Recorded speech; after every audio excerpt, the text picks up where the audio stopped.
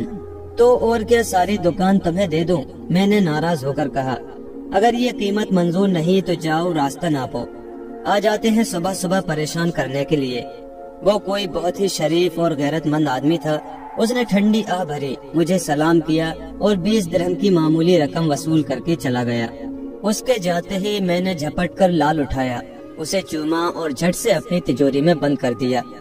واہ رے میرے مولا، صبح صبح ہی کیسے زبردست نفع کا دھندا کرا دیا۔ اب میں اسی لال کے عوض 1.5 لاکھ سونے کی اشرفیاں بڑی آسانی سے جب چاہے حاصل کر سکتا تھا۔ اس کے 2 دن بعد کا ذکر ہے، میں منہ اندھیرے اپنی دکان پر آیا۔ اس وقت سارا بازار بند تھا۔ میں ہی ایسا دکاندار تھا جو سورج نکلنے سے بھی پہلے دکان کھولنے کا عادی تھا تاکہ گاہک سب سے پہلے میری دکان پر ہی آئے۔ تھوڑی دیر بعد میں نے باہر سڑک پر گھوڑے کی ٹاپوں کی آواز سنی۔ یہ سمجھ کر کہ شاید کوئی گاہک آیا ہے، میں نے دکان سے باہر جھانکا۔ کیا دیکھا کہ ایک شخص گھوڑے پر سوار چلا آتا ہے۔ میری دکان کے سامنے پہنچتے ہی یکایک وہ گھوڑے کی پیٹھ پر سے زمین پر گرا اور کوئی آواز نکالے بغیر مر گیا۔ سوار کے گرتے ہی کئی راہگیر اور کام کاج پر جانے والے مزدور اور ایسے ہی دوسرے آدمی دوڑے ہوئے آئے اور آتے ہی مجھے گھیر لیا۔ کیونکہ بدقسمتی سے میں گھڑ سوار کے گرتے ہی اپنی دکان سے نکل کر اس کے قریب پہنچ گیا تھا اور میرا ارادہ تھا کہ جو کچھ اس کی جیب میں ہوگا وہ نکال کر اپنے قبضے میں کر لوں گا۔ ان لوگوں نے آتے ہی مجھ پر حملہ کر دیا۔ کوئی جوتے مارنے لگا، کسی نے گھوسے لگائے اور کوئی مجھے لکڑی سے پیٹنے لگا۔ وہ سب ایک آواز ہو کر یہی کہتے تھے کہ گھڑ سوار کو تم نے مارا ہے۔ میں لاکھ دہائی دیتا کہ میں نے اسے مارنا تو ایک طرف، ہاتھ تک نہیں لگایا، لیکن کسی نے میری ایک نہ سنی۔ آنن فانن لوگوں نے میری مشقیں باندھ لی۔ میں نے اپنے تاجر بھائیوں اور دوسرے ان دکانداروں کو مدد کے لیے پکارا جو اپنی اپنی دکانیں کھول چکے تھے، لیکن کوئی مدد کے لیے نہ آیا۔ سب دور کھڑے تماشا دیکھتے رہے۔ دراصل وہ سب میری بے ایمانیوں اور دھوکے سے اچھی طرح واقف ہو چکے تھے اور مجھ سے نفرت کرنے لگے تھے۔ اتنے میں شہر کا کوتوال سپاہیوں سمیت آ گیا۔